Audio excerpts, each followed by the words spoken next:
नमस्कारः मित्राणि, अहं गणेशः। मित्राणि, अस्माकं प्रचलनं भवति स्म संज्ञाप्रकरणं। गतकक्षायां वयं तु वृद्धिसंज्ञा, गुणसंज्ञा, संयोगसंज्ञा, अनुनासिकसंज्ञा, तथैव सवर्णसंज्ञा, प्रगृह्यसंज्ञा, घसंज्ञा, निष्ठासंज्ञा, सर्वनामसंज्ञा, तथैव अव्ययसंज्ञा, विभाषसंज्ञा, संप्रासारण संज्ञा इत्यादि विषये सम्यक्तया आलोचनां कृतवन्तः अधीतवन्तश्च। तर्हि मित्राणि, अद्य अपि अन्य यानि महत्वपूर्णानि संज्ञासूत्राणि सन्ति तान् सर्वान् अद्य पठिष्यामः। मित्राणि, ततः पूर्वम् अहं निवेदयामि सर्वेषां, यदि मम channel BSSK Keonjhar YouTube channel subscribe न कृतवन्तः इदानीमपि, तर्हि अवश्यमेव सहसा सब्सक्राइब कुर्वन्तु। पुनः मित्राणां समीपे प्रेषयन्तु, लिंक प्रेषयन्तु, यतः हि ज्ञानस्य, संस्कृत ज्ञानस्य स्रोतः सर्वत्र एव प्रवाहितः भविष्यति।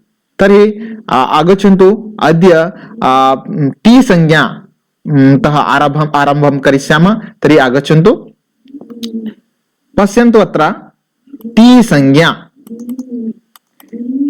संज्ञा अस्ति। टी संज्ञा सो एवं प्रश्नं करोति, टी संज्ञा विधायकं सूत्रं किमिति। टी संज्ञा विधायकं सूत्रं किमिति। तर्हि टी संज्ञा विधायकं सूत्रं भवति अच अन्त्यादि टी। अचः अन्त्यादि टी।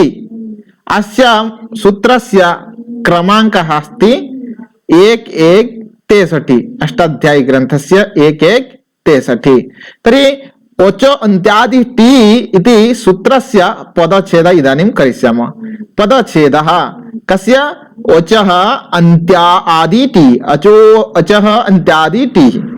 तर्हि पदच्छेद अचः अन्त्याः, अचः अन्त्य आदि टी। पुनः पदच्छेदम् अच अन्त्यादि टी इति सूत्रस्य अचः अन्त्य आदि टी। सूत्रार्थ पश्यामः। अचम ओचम नाम ओच स्वर के मध्यम में जो अंतिम स्वर होता है, ओचों के मध्यम में जो अंतिम ओच होता है वो आदि में हो जिसके उस वर्ण समुदाय की टी संज्ञा होती है। ओचों के मध्यम में, अचों के मध्यम से नाम, मध्यम में नाम, स्वरों की मध्यम में जो अंतिम ओच होता है, जो अंतिम स्वर होता है, वो आदि में जिसके उस वर्ण समुदाय की टी संज्ञा होती है। तर्हि आगच्छन्तु, पश्यामः। व्याख्यास्य ओच अन्त्यादि टी। अस्य सूत्रस्य व्याख्या, तस्य उदाहरणं वयं पश्यामः। व्याख्या, किसी शब्द में जो अंतिम स्वर होगा, किसी शब्द में जो अंतिम स्वर होगा वही टी संज्ञक वर्ण होगा। किसी शब्द में जो अंतिम स्वर होगा, उदाहरण यदि पश्यामः, वयम् अवगन्तुं सम्यक्तया पारयामः। तर्हि अनन्तरं पश्यामः, सूत्रस्य व्याख्यां पश्यन्तु। किसी शब्द में जो अंतिम स्वर होगा वो ही टी संज्ञक वर्ण होगा। उस अंतिम स्वर के बाद जो व्यंजन वर्ण होंगे वो भी टी संज्ञक होंगे। फिर देखिए, किसी शब्द में अच अन्त्यादि टी इति सूत्रस्य व्याख्या भवति। किसी शब्द में जो अंतिम स्वर होगा वही टी संज्ञक वर्ण होगा। उस अंतिम स्वर के बाद जो व्यंजन वर्ण होंगे वो भी टी संज्ञक वर्ण होंगे, टी संज्ञक होंगे। उदाहरण जैसे देखेंगे, वहां से उदाहरण जैसे मनस शब्द में, मनस शब्द में, मनस शब्द में देखिए म हणत अ हो गया म, न हणत ओ हो गया न, और स जो कि स्वर रहित व्यंजन है, स्वर रहित व्यंजन सा हणत, दंत्य सा हणत। तो मनस शब्द में फिर देखिए म हणत ओ, न हणत ओ, स हणत। तरी सूत्र से हिसाब से हम व्याख्या के दृष्टि से देखेंगे किसी शब्दों में जो अंतिम स्वर होगा, तरी मनस, मनस में जो अंतिम स्वर का अंतिम स्वर अस्ति यत्र अ अंतिम स्वर, अंतिम स्वर, तो वही टी संज्ञक वर्ण होगा, ओ टी संज्ञक वर्ण होगा, ओ तो टी संज्ञक वर्ण हो गया।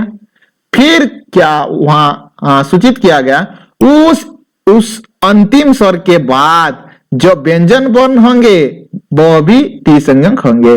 तरी अत्र पश्यन्तु दंत्य स हणत, दंत्य स हणत, ओ स्वर के बाद सो तो अस्ति अंतिम स्वर, उनके बाद दंत्य स हणत आ गया, ओ भी क्या होगा ना टी संज्ञक होंगे, वो भी टी संज्ञक होगा। तरी जो अंतिम स्वर में नौकार में विद्यमान ओ, नौकार में विद्यमान ओ, नौ में ओ रहता है, ओ के बाद सहणत आता है दंत्य स, वो व्यंजन वर्ण भी टी संज्ञा में गिना जाएगा। अतः मनस शब्द में, मनस शब्द में अस, अस टी संज्ञक होगी। अतः मनस, मनस शब्द में ओ तो अंतिम स्वर ओ, और अंतिम स्वर के बाद दंत्य सहणत आ गया, ओ सूत्र के अचा अंत्यादि टी इति सूत्रस्य, जो कि अंतिम स्वर और जो स्वर अंतिम स्वर के बाद जो व्यंजन आता है उसका टी संज्ञा होता है। अतः मनस शब्द में अस की टी संज्ञा होगी। फिर देखिए उदाहरण राजन शब्द में, यदि राजन शब्द में हम देखेंगे तो र हणत आ, ज हणत अ, जैसे कि मनस होता है ऐसे ही मनस। तो राजन में र हणत आ हो गया, जो हणत ओ हो गया, नो स्वतंत्र व्यंजन है जो स्वर रहित व्यंजन है।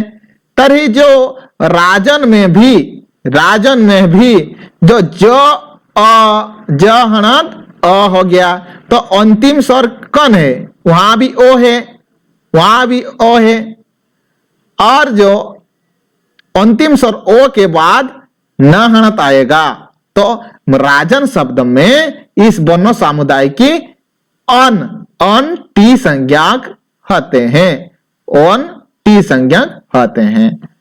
पुनः देखेंगे और एक उदाहरण, राम, राम में राम कैसे गठित हुआ है उनका सृष्टि, जैसे कि मनस देखिए राम, तरी रहणत आ, रोहणत आ, फिर म हणत ओ, म हणत ओ, म हणत ओ, तरी राम में ओ टी संज्ञक वर्ण होगा।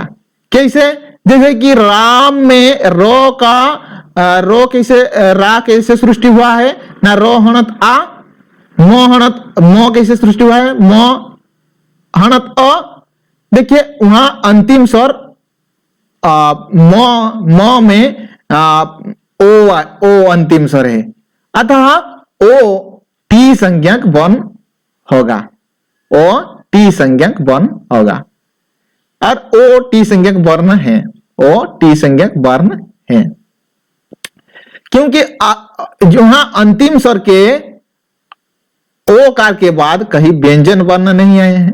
जैसे कि व्यंजन वर्ण आए थे वहां देखिए मनस में दंत्य सहणत आ गया, ये व्यंजन आ गया, अतः वहां पे ओस हो गया, परंतु राम में जो र हणत आ म हणत अ जो कि अंतिम स्वर है अ है, उनकी टी संज्ञा होगी, होगा, क्योंकि यहां अंतिम स्वर के ओकार के बाद कोई व्यंजन वर्ण नहीं है। इसी तरह आप और एक उदाहरण, दधी, दधी, दधी में दधी शब्द कैसे उत्पन्न हुआ है? द हणत अ ध हणत ई, दधी हो गया। जैसे कि मनस द हणत अ ध हणत ई, तरी दधी शब्द में जो कि ध में ई है, ई स्वर है, धी में ध में ई स्वर है, अर्थात अंतिम स्वर ई, ध हणत ई, तरी ई में टी संज्ञक वन, ई टी संज्ञक वन होगा। नोट कीजिए, अंतिम स्वर तथा उसके बाद आने वाला स्वर रहित व्यंजन वर्ण की टी संज्ञा होंगे। अंतिम स्वर तथा उसके बाद आने वाला स्वर रहित व्यंजन वर्ण टी संज्ञा होंगे। जैसे कि आत्मन में देखिए वहां आ त हणत म है, त हणत म है, और म जो है म कैसे हुआ है ना, म हणत ओ, और न तो ये स्वतंत्र व्यंजन है जो स्वर रहित व्यंजन है, स्वर रहित व्यंजन, अतः अन होगा। फिर आत्मन में अन टी संज्ञक होंगे। तथा यदि अंतिम स्वर के बाद व्यंजन वर्ण नहीं होगा, यदि अंतिम स्वर के बाद व्यंजन वर्ण कोई भी नहीं होगा, तो केवल शब्द का अंतिम स्वर ही टी संज्ञक होगा। जैसे कि दधी में देखें कि द हणत अ ध हणत ई, उनके बाद जो ई स्वर वर्ण है, ई स्वर वर्ण की बाद कोई भी व्यंजन वर्ण नहीं है, इसीलिए ई टी संज्ञक होगा। इदानीं पश्याम उपधा संज्ञा, उपधा संज्ञा, तर्हि उपधा संज्ञा अस्य संज्ञा विधायकं सूत्रम्, उपधा संज्ञा विधायकं सूत्रं किमिति प्रश्न भवितुम् अर्हति। उपधा संज्ञा विधायकं सूत्रं भवति ओळः अन्त्यात् पूर्व उपधा, ओळो अन्त्यात् पूर्व उपधा, अष्टाध्यायी 1-1-64, ओळो अन्त्यात् पूर्व उपधा 1-1-64, अन्त्यात् पूर्व उपधा है उपधा संज्ञा विधायकं सूत्रम। लिखन्तु उपधा संज्ञा विधायकं सूत्रम भवति अळ अन्त्यात् पूर्व उपधा। पदच्छेद कुर्मः, अस्य सूत्रस्य अळन्त्यात् पूर्व उपधा, अस्य पदच्छेद अळः अन्त्यात् पूर्वः उपधा। पुनरेकवारम् अळन्त्यात् पूर्व उपधा सूत्रस्य पदच्छेद अळः अन्त्यात् पूर्वः उपधा। सूत्रार्थ इदानीं पश्यामः, सूत्र का अर्थ क्या है? अंतिम वर्ण से पूर्व में रहने वाला वर्ण की उपधा संज्ञा होती है। ध्यान दीजिए, अंतिम वर्ण से पूर्व में रहने वाला वर्ण की, अंतिम वर्ण से जो लास्ट वर्ण है, लास्ट लेटर है, उनका पूर्व में रहने वाला वर्ण की उपधा संज्ञा होती है। व्याख्या देखेंगे, सूत्र का व्याख्या। किसी शब्द या धातु में, ध्यान दे, शब्द या धातु में, शब्द क्या है? राम, हरि, मुनि, लता, शब्द है।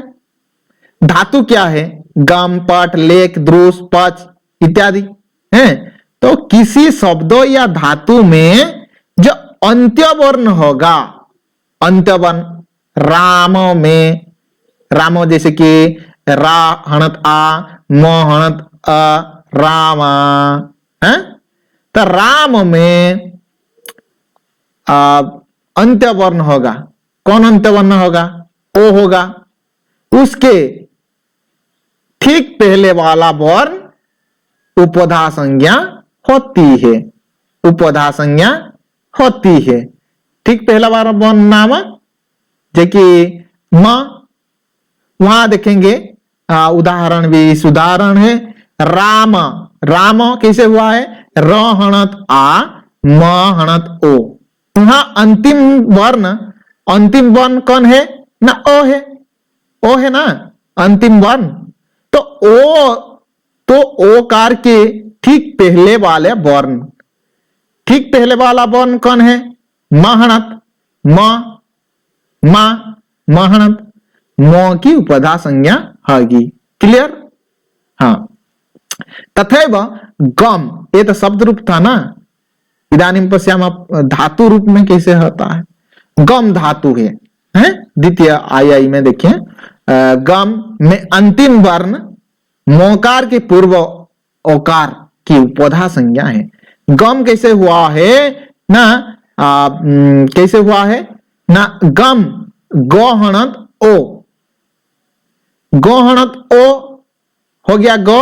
म तो स्वर रहित व्यंजन है, तरी जो म है, जो अंतिम वर्ण है मोकार, है ना, म अंतिम वर्ण है, मोकार के पूर्व ओकार है, और जो ओकार है गो में ओ है, ओकार की उपधा संज्ञा होगी।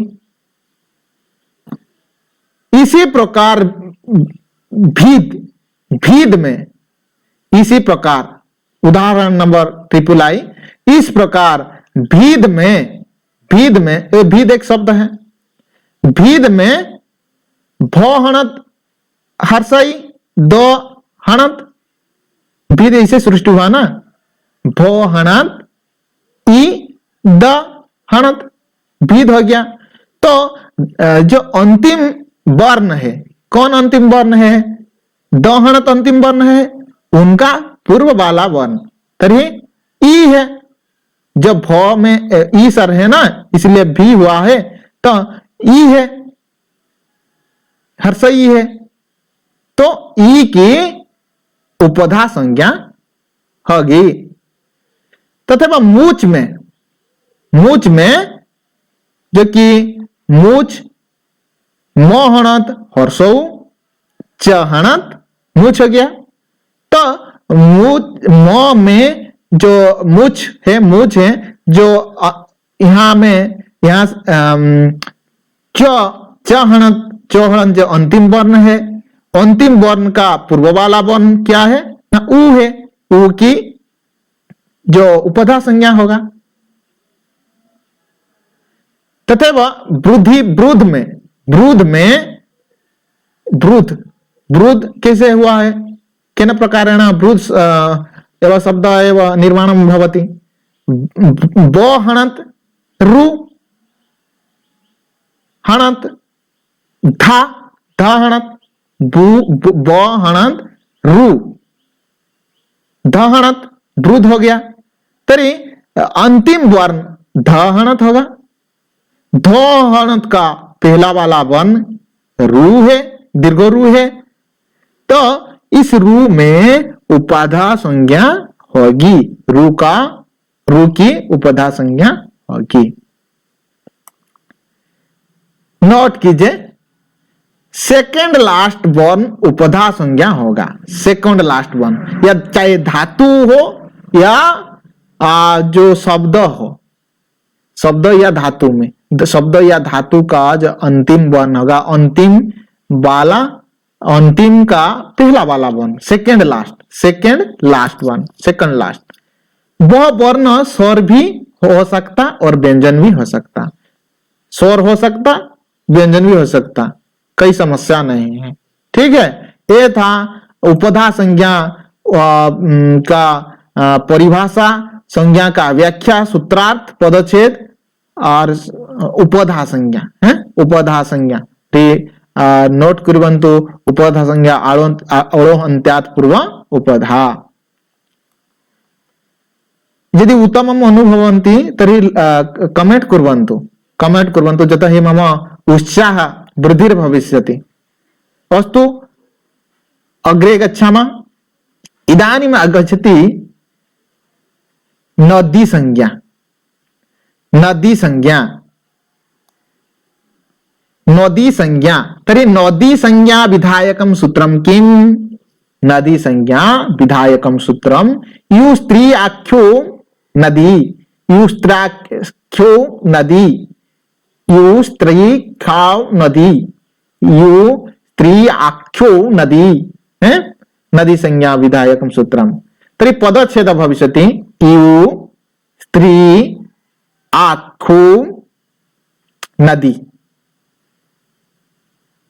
अत्र सूत्रार्थ इदानीं पश्यामः। सूत्रार्थ यु, यु इत्युक्ते दीर्घोई प्लस दीर्घोरु, दीर्घौ, दीर्घोई प्लस दीर्घोई, दीर्घौ। यु दीर्घोई प्लस दीर्घौ का अर्थ है, यु का अर्थ है ईकारांत और उकारांत का स्त्राख्यो, स्त्राख्यो। हाँ, वहां केवल यू का अर्थ दिया गया है कि ये यू का अर्थ है ईकारांत और उकारांत। यू दीर्घई दीर्घौ। और जो है स्त्राख्यो, स्त्राख्यो का अर्थ है नित्य स्त्रीलिंग शब्द। स्त्राख्यो का अर्थ क्या है ना? नित्य स्त्रीलिंग शब्द, नित्य स्त्रीलिंग शब्द। इस प्रकार ईकारांत तथा उकारांत, ईकारांत ध्यान दीजिए, ईकारांत नाम दीर्घाईकारांत तथा दीर्घौकारांत, ईकारांत तथा दीर्घईकारांत तथा दीर्घौकारांत नित्य स्त्रीलिंग शब्दों की नदी संज्ञा होती है। उदाहरण के वहां उदाहरणानि सन्ति। नदी, नदी भवति स्त्रीलिंगान्त, नित्य स्त्रीलिंगान्त। गौरी, वधू आदि नदी संज्ञक पद हैं। तर्हि नदी संज्ञा विधायकं सूत्रं भवति यु स्त्राख्यो नदी, अष्टाध्यायी 1-4-3 पदच्छेद यु स्त्री आख्यो नदी। सूत्रार्थ, सूत्रार्थ यु शब्दस्य का अर्थ अत्र दीर्घई प्लस दीर्घौ, अर्थात ईकारांत और उकारांत, ईकारांत और उकारांत। स्त्राख्यो, स्त्राख्यो शब्द का अर्थ है नित्य स्त्रीलिंग, नित्य स्त्रीलिंग शब्द। और इस प्रकार ईकारांत, दीर्घ ईकारांत न तो ईकारांत, दीर्घ ईकारांत, दीर्घ उकारांत नित्य स्त्रीलिंग शब्द की नदी संज्ञा होती है। उदाहरण रूप से नदी, गौरी, वधू आदि नदी संज्ञक पद हैं। इदानीं पश्यामः घी संज्ञा, घी संज्ञा, घी संज्ञा। तर्हि घी संज्ञा विधायकं सूत्रं किम्? शेषोः घ्यसखी, शेषोः घ्यसखी 1-4-7, 1-4-7 अष्टाध्यायी 1-4-7। घी संज्ञा विधायकं सूत्रं किम्? शेषो घ्यसखी पदच्छेद शेषः घी असखी। पुनः एकवारं शेषः घी असखी। अर्थ क्या है? सूत्रार्थ सूत्र का अर्थ, जिनकी नदी संज्ञा नहीं है, जिनकी नदी संज्ञा नहीं है, ऐसे हॉर्स ई कारांत, ऐसे हॉर्स ई कारांत और हॉर्सो ऊ कारांत, हॉर्सो ई कारांत और हॉर्सो ऊ कारांत शब्दों की घी संज्ञा होती है। जैसे कि सखी शब्द को छोड़कर, सखी शब्द को छोड़कर जितने भी हर्षो इकारांत और हर्षो उकारांत शब्द हैं उनके घी संज्ञा होती है। नोट कीजिए, पुनः एक बार हम वदामि। घी संज्ञा विधायकम सूत्रम भवति शेष घ्यो सखी, अस्य पदच्छेद शेषः घी असखी। तत्रैव किं भवति, तत्र नदी संज्ञा विधायकम, तत्र नदी संज्ञायां तत्र दीर्घौ दीर्घ ई तत्र तु सन्ति, तत्र नित्य स्त्रीलिंगा भवन्ति, यथा नदी गौरी वधू इत्यादि। अत्र तस्य विपरीता तो जेतु हर्षो ई हर्षो उ, जिन नदी संज्ञा नहीं होते हैं, सखी विहायो, सखी विहायो, सखी विहायो, जिनकी नदी संज्ञा नहीं है, ऐसे हर्षो ई कारांत और हर्षो उ कारांत शब्दों की घी संज्ञा होती है, तेरी शब्दों की सखी शब्दों को छोड़कर। उदाहरण हरि ही भानु, हरि में जो कि ई कारांत है, और भानु हूं, भानु हूं, भानु में हर्षो कारांत, तथा बारी में हर्षई, मधु में हर्षो आदि घी संज्ञा है। नोट कीजिए, नोट कीजिए, पति शब्द में समास होने पर ही घी संज्ञा होता है, कि पति शब्द में पति शब्द समास होने पर ही घी संज्ञा होता है। पति शब्द में घी समास होने के बाद ही घी संज्ञा होता है। जैसे कि उदाहरण से हम वहां ले सकते हैं, भूपति, सीतापति आदि पति समास एवं। पुनरेकवारं पश्यन्तु।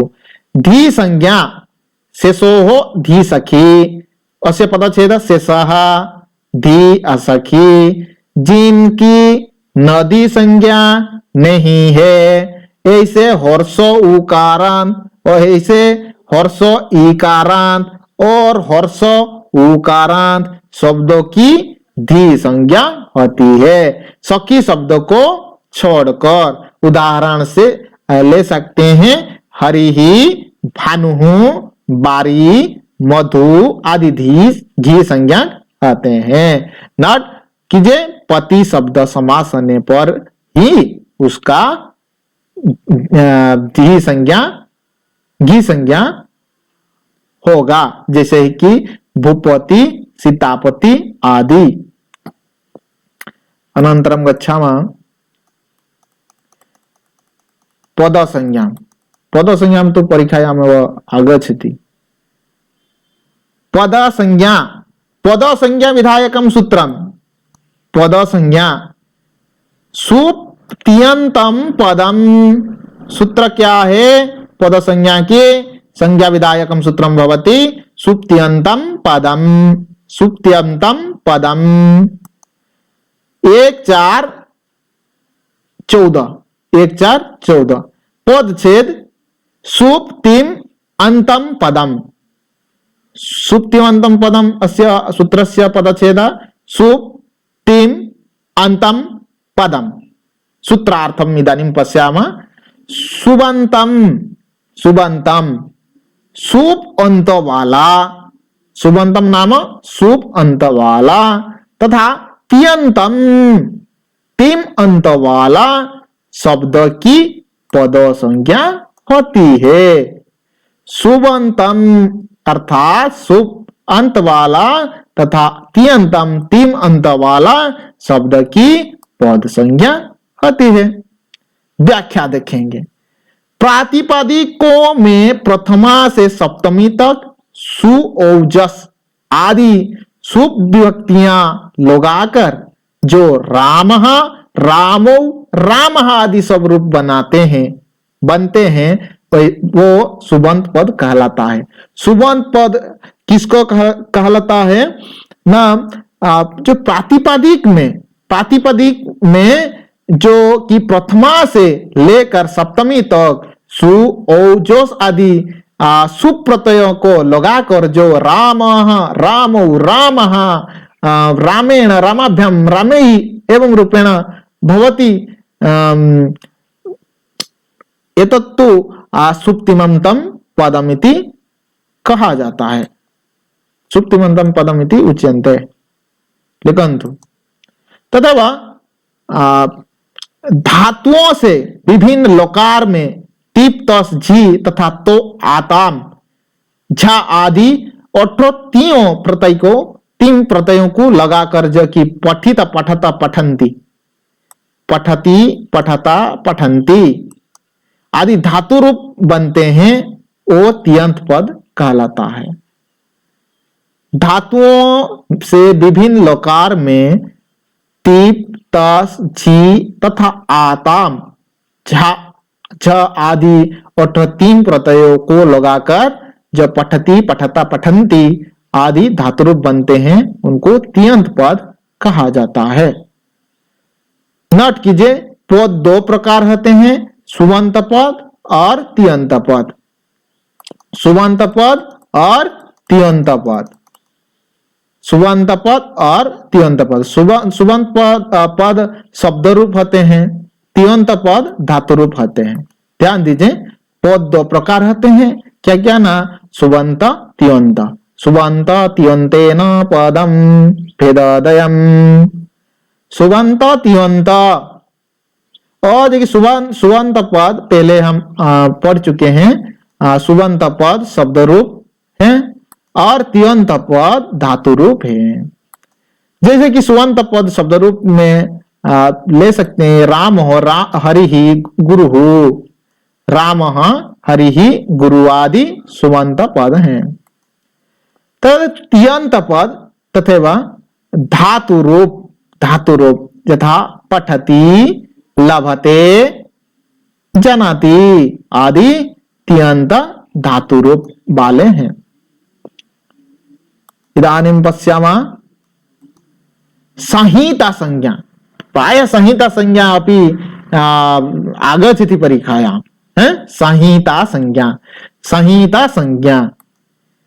संहिता संज्ञा विधायकं सूत्रम किम? प्रथमतः संज्ञा सूत्राणां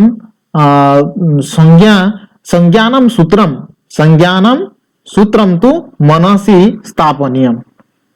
सः प्रश्नं करोति संहिता संज्ञा विधायकं सूत्रं किम् इति। प्राय परीक्षायाम् आगच्छति। एतत्तु बहुळतया आगच्छति। संज्ञा सूत्राणां नाम संज्ञा विधायकं सूत्रं किम् इति प्रश्नः एव आगच्छति। अतः संज्ञानां सूत्रं तु मनसि एव स्थापनीयं प्रथमतया। अनन्तरं तस्य पदच्छेद, तस्य व्याख्या, सूत्रार्थ, उदाहरणश्च मनसि स्थापनीयम्। तर्हि संहिता संज्ञा विधायकं सूत्र भवति परः सन्निकर्ष संहिता।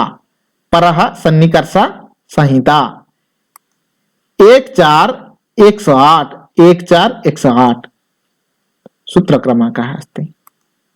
पदच्छेद संहिता परसन्निकर्ष संहिता सूत्रस्य पदच्छेद परः सन्निकर्षः संहिता। परः सन्निकर्ष संहिता। सूत्रार्थ वर्ण के अत्यधिक सामीप्यों की संहिता संज्ञा होती है। सूत्र का क्या अर्थ है? वर्णों के अत्यधिक सामीप्य हो जाना अत्यधिक सामीप्य हो जाना संज्ञा सूत्र कहा जाता है, संज्ञा सूत्र है।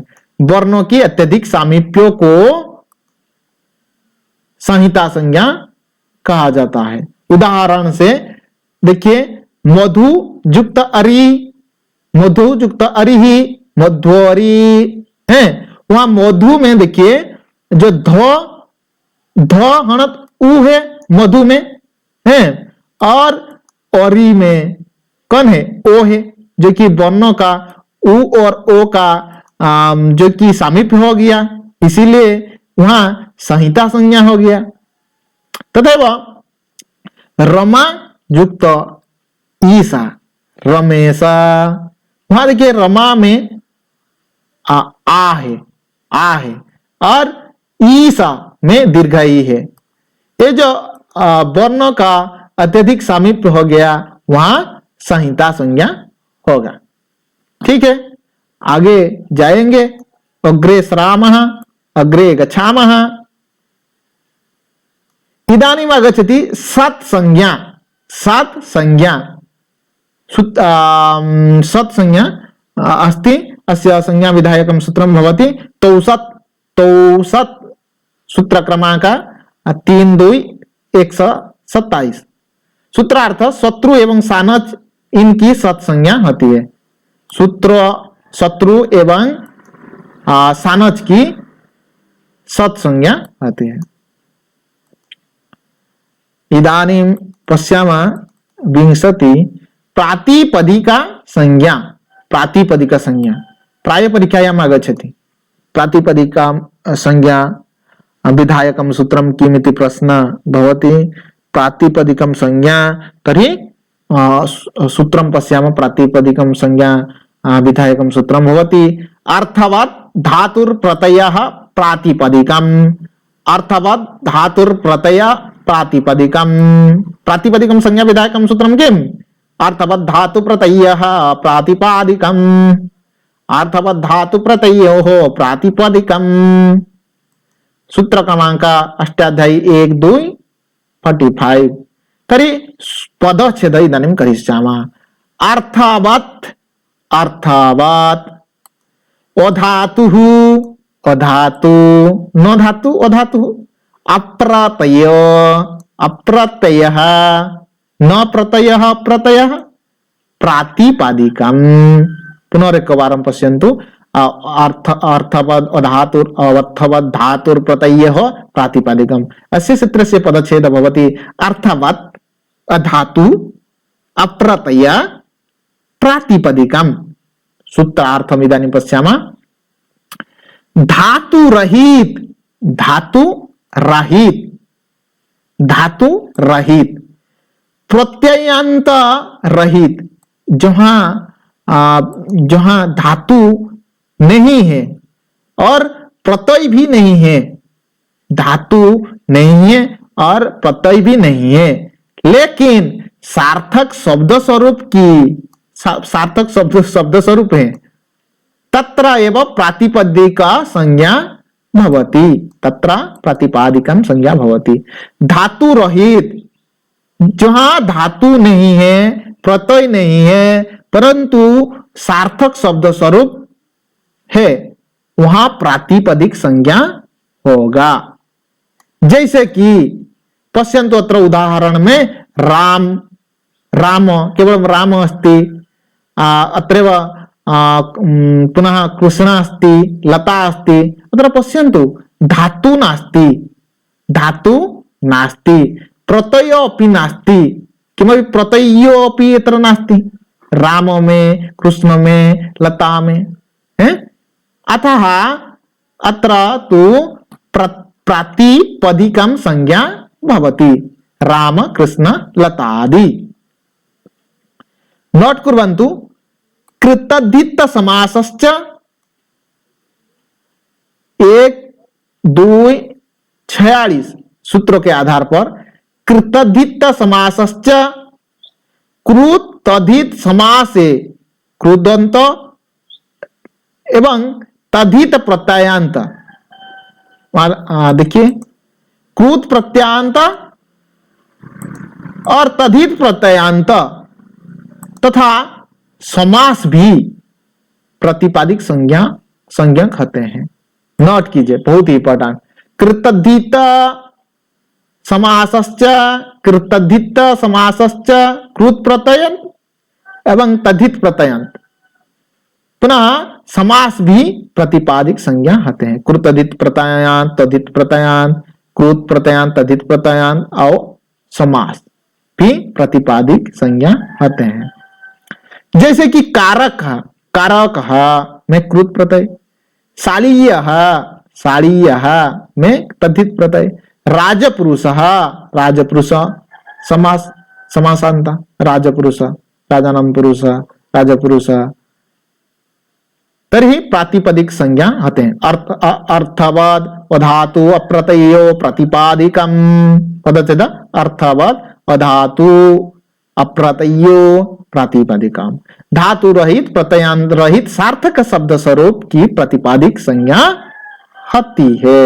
जैसे कि राम, राम में ना कई वहां धातु है ना प्रत्यय है, परंतु राम शब्द न ज्ञायते एक है एवं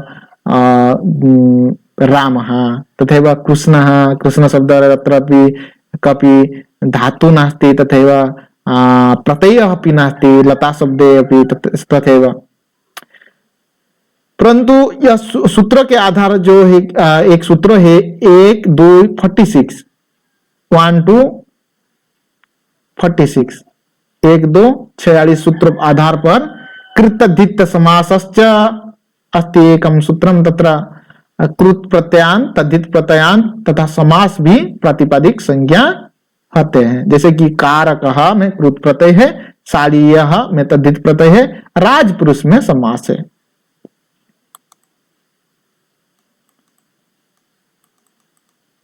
अंतिम है प्रत्ययो हो, प्रत्ययो हो, प्रत्ययो संज्ञा, प्रत्ययो संज्ञा। प्रत्यय संज्ञा धातु और प्रतिपादिक शब्द के बाद जो जुड़ा जाता है उनकी प्रत्यय संज्ञा होती है। धातु और प्रातिपादिक शब्द के बाद जो जुड़ा जाता है उनकी प्रत्यय संज्ञा होगा। जैसे कि धातु, धातु गोम धातु, टपट धातु, लिक धातु, द्रुस धातु, पच धातु।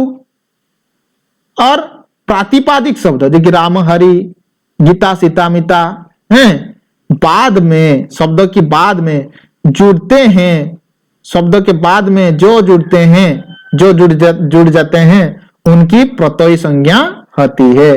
जैसे कि भवती में भू धातु है, वहां तिप प्रत्यय है, तथा पाठक में पोट धातु है, णिंग प्रत्यय है, तथा रामस्य में राम प्रातिपादिक है, ऊंस प्रत्यय है।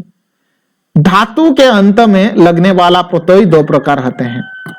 धातु के अंत में लगने वाला प्रत्यय दो प्रकार होते हैं। कृत प्रत्यय, तीन प्रत्यय धातु में लगता है। कृत प्रत्यय, तीन प्रत्यय।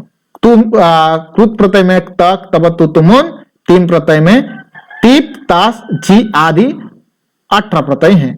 प्रातिपदिक शब्द से लगने वाला प्रत्यय, प्रातिपदिक शब्दों में जो लगते हैं लगने वाला प्रत्यय है, जैसे कि सुप प्रत्यय, स्त्री प्रत्यय, सुप प्रत्यय, स्त्री प्रत्यय और तद्धित प्रत्यय। सुप प्रत्यय जो कि प्रातिपदिक शब्दों के बाद लगते हैं, सुप प्रत्यय, स्त्री प्रत्यय और तद्धित प्रत्यय। तो सुप प्रत्यय सु, औ, जस आदि 21 प्रत्यय हैं सुप प्रत्यय में। स्त्री प्रत्यय में जैसे कि टाप, ईप, ईस आदि हैं। तद्धित प्रत्यय मतुप, अण, इन इत्यादि हैं। तर्हि अद्य एव पार्ट 2 मध्ये वयमपि अन्य जे जानि महत्वपूर्णानि संज्ञासूत्राणि आसन् तान् सर्वान् वयम् आलोचनं कृतवन्तः। अस्तु, तर्हि प्रस्तुतिम् एव कुर्वन्तु। बीएड भवतु, पीजी भवतु, एमफिल भवतु, नेट भवतु, सर्वत्र एव संस्कृत प्रतियोगिता परीक्षायामेव तु संज्ञा प्रकरणम् आधारीकृत्य प्रश्ना भवन्ति सर्वदा। अतः पठन्तु सर्वे सम्यक्तया, बधितुं प्रयासं कुर्वन्तु। यदि तत्रापि समस्या भविष्यति कमेंट मध्ये लिखन्तु कुत्र समस्या अस्ति।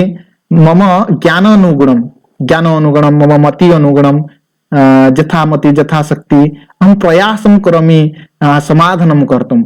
अहम् अपि छात्रः अस्मि, अतः मम अपि तथैव ज्ञानं नास्ति।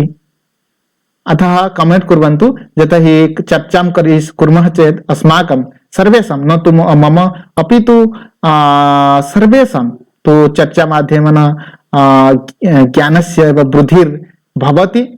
तर्हि अस्तु, विरमामि। जयतु संस्कृतं, जयतु भारतं, वन्दे संस्कृतमातरं। जय जगन्नाथ।